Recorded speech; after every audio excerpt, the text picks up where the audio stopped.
teachers of Reddit. What's the most interesting thing a child has brought in for show and tell? Not a teacher, but in junior high we had to do a presentation on a family member. A girl in my class did hers on her grandfather Richard the 500th Winters. She literally filled an entire poster board with just the medals and badges Winter received during his time in the service. At the time I hadn't heard of Band Brothers, but my teacher was huge fan and was freaking out during the whole presentation. Not the teacher, but in 2nd grade I forgot to bring an item for show and tell. I had a somewhat loose tooth, so I excused myself to the bathroom, casually ripped out the tooth with my fingers, walked back and showed it off to the class. My mother was called.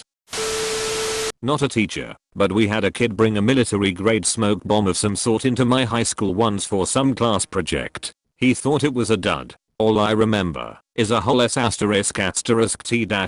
of red smoke, and then everyone going home early.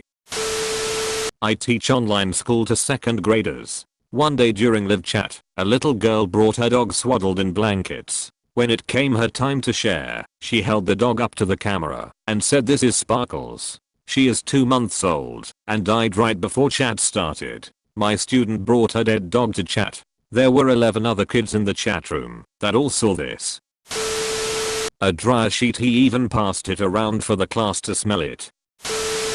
One of my professors told me that when he was in 1st grade a kid in his class got his toe cut off in a lawnmower accident. The kid brought in his toe in a jar for show and tell. I can tell an interesting story. My youngest sister is adopted from China. We have a cousin, white like the rest of us. That's a model, and at this point, was in a lot of magazines like Cosmo, Vogue, etc. My sister brought in magazines to show off for show and tell. All the S***TTY little 3rd grade girls made fun of her, saying that the girl in the magazines wasn't her cousin because of the white/Chinese thing. The next time it was my sister's turn, she brought in our cousin in the flesh with a bigger stack of magazines. Checkmate. B*****CHES. When I was younger my sister got my grandparents to bring a miniature horse to the school for show and tell. Mind you, they had to drive 3-5 hours to do it, and the horse rode in the back seat all the way there and all the way home. I think she won the award for coolest show and tell that day. A kid in a couple years lower than me had a dad that was a banker. He brought in some cool play money and even handed some out to kids, including me. When I showed my play money note to my parents, they were shocked to find it was actually 2 $100 bills. Him from the UK. A letter from the school went out to all the parents asking them to bring it back to school. Imagine that kid was in a ***T load of trouble.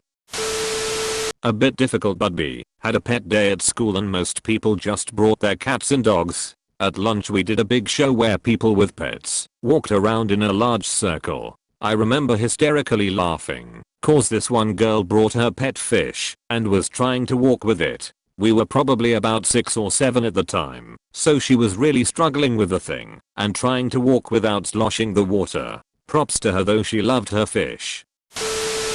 As a kindergartner I once brought a homing pigeon to show and tell. The class tied a note to its leg and we released the bird. The next day for show and tell I brought the note. A child's trekking stick made out of a human femur. Legit. Despite the legality of using human remains being in question, and some serious side-eye from me all year during conferences, the story of how he acquired it was quite interesting. Apparently, it was a family heirloom and the kid's great-great-grandson dug it up from his backyard in rural Virginia back in the early 1800s and named it, no joke, Lemuel. My son was assigned to bring his favorite book one day. Well, he was absolutely fascinated with the phone book that recently came. Took it to school. Later learned every teacher heard about internet generation kid who loves the phone book. Not a teacher, but my cousin brought me in for her show and tell item once. She was 5 and I was 1, so I don't remember it, but apparently her classmates really liked me. Not a teacher, but I remember a student brought in a sword, which he claimed his grandfather took off of a Japanese airplane that he shot down during the war. I don't think his parents knew he took it. When I was in kindergarten we did show and tell by the letters of the alphabet, IDK how others did it. So when we get to W I brought my dad. His name is Wes. I grew up around horses, so when we were on my dad brought a horse for us to pet. The town I lived in was really small, so it wasn't the weirdest thing. I'm not a teacher, but when I was in elementary school I brought in my pet squirrel. My dad had a schedule in which he was off work that day, so he brought her to the school for me in her harness and leash. I had a kid in grade 1 bring in his sock. He said it was smelly and used it for training to cope with bad smells. 17 5-year-olds rolled on the floor in hysterics. Best show and tell ever. In elementary school, 1991ish, I brought in a jar of mercury my grandfather got from working in a steel mill. The school didn't like that. My parents got it back. My old secondary school tutor told us that when she did her training they had a show and tell day and a kid brought in a shark tooth necklace and said they were from real sharks his uncle had killed while away. He passed the necklace around, and while talking one of the other kids went, "If these are from a real shark, why do they say made in China on the back?" The other kid, without missing a beat, went, "They were Chinese sharks, duh." I wasn't the teacher in this case, but a guy brought in a slave collar from before the Civil War. This was a history class, and we were discussing the early 1800s. We had all learned about slavery, of course, but seeing a thick iron collar and chain that were meant to be placed around the neck of a human being so they could be sold as property. To this day, it's the only thing I've ever seen that just felt evil. Someone brought air in a bag from his room. He opened it and tried to get everyone to smell it. He told everyone afterwards it was just a fart and everyone just lost it. Had a student who wanted to bring in a dummy hand grenade. He was somewhere on the spectrum and was super into military history and he could not understand why he couldn't bring it into school. It had no explosives, but was 100% accurate in every other way. To be fair, I had trouble understanding why he couldn't bring it in.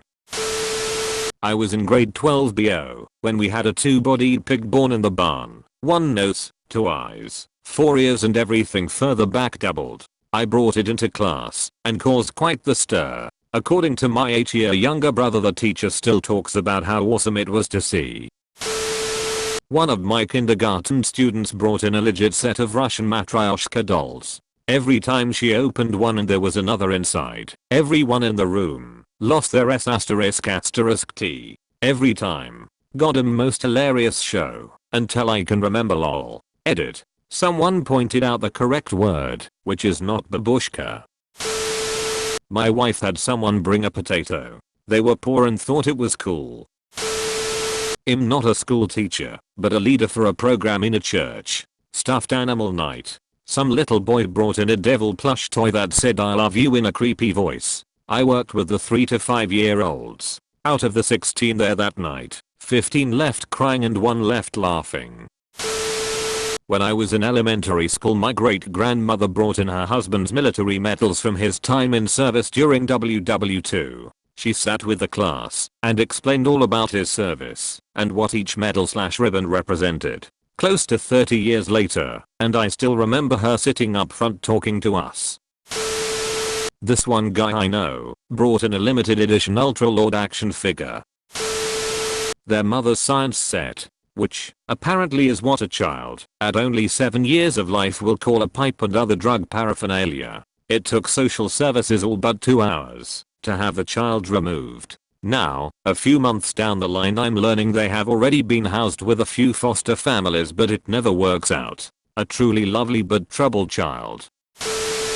Not a teacher, but my favorite memory of show and tell. When I was in kindergarten, the first time we had show and tell, I bought in my favorite stuffed animal. Think on the late 80s cartoons. It was one of those. Sitting in the classroom circle, I remember looking across and seeing the exact same toy being held by another little girl. We were so excited about it. She became my best friend and still is today, all because of a crazy stuffed animal. I was the student. In grade 1 or 2 I brought a skinned rabbit face in for show and tell. My aunt from Newfoundland sent it to me in the mail, cause I guess they eat rabbits. I think this was close to Easter, which was most likely the reason she sent it then. Didn't realize how creepy that would have been for my teacher. Obligatory not a teacher. I brought in my great uncle when I was in kindergarten. He fought in WWII and was an anti-aircraft gunner. He had a shell explode near him and had huge shrapnel scars on his legs that he showed off. I explained about bombs and debris, and he told stories about his time with the Canadian Army and lying about his age to go fight. My teacher thought it was pretty morose and that we were a bit young to discuss war, but I think he did a good job of explaining things on a level 5-year-olds could understand. Not a teacher, but my little brother once made a rocket out of tampons glued to a stick and took it to school. The teacher called my mom and told her all about the rocket. He was in first grade, so the rocket was not a school threat, but it was just funny. Also, he once took a bag of grass to school, and the school called and asked what his intentions were. He told the teacher that he likes dealing with the weeds with dad. In all reality, he liked helping dad garden and liked mowing the yard with his toy mower next to dad. Edit. Forgot to mention that he colored the tampon rocket with markers to look like one of those rocket popsicles. Not a teacher, but in 3rd grade I had a bunch of baby chicks hatched. I think I originally brought in a toy, but then my grandpa came by to drop off my lunch I had forgotten, right when it was my turn to show and tell. My grandpa had brought in a runt baby chick he was keeping warm in his coat pocket, and instead of the toy I decided the little chick would be my show and tell for the week. My teacher loved it. The kids loved it. My grandpa loved it. It was great. Not a teacher, but a kid at a school local to me bought in a deactivated stun grenade. Teachers brought the army in. Kids were evacuated. My son feels his rock collection is no longer interesting enough. In 1st grade the bad kid in my class brought in his pet snake. I brought in pictures of my family vacation to the World Trade Center for a kindergarten show and tell that was on the 9th of October 2001. Every once in a while, there is a news article about some kid bringing in their parents' drugs for show and tell. Damn, I wish adults could have show and tell at work. Not a teacher, but in high school one of my friends brought his newborn sister's placenta. Our biology teacher got all up in it and was handling it and seemed super stoked that my friend brought it to show. She gave him some gnarly extra credit if I recall. Obligatory, not a teacher, but in kindergarten, we had a project that we each had a predetermined day where we had to bring in our most special / favorite things. One kid brought in his Northeasts, a couple brought in toys or dolls. On my day I brought in my dad. We were super poor at the time, and I know he didn't get paid for taking the day off, so I know my parents had to sacrifice to make it happen. I will remember getting to spend the whole school day with my best friend forever. Obligatory edit for gold. Thank you, kind stranger. If it makes you guys feel any better, my dad is my best friend. He's like the 60-year-old male version of me. Make sure to like and subscribe for more daily content. Thanks for watching.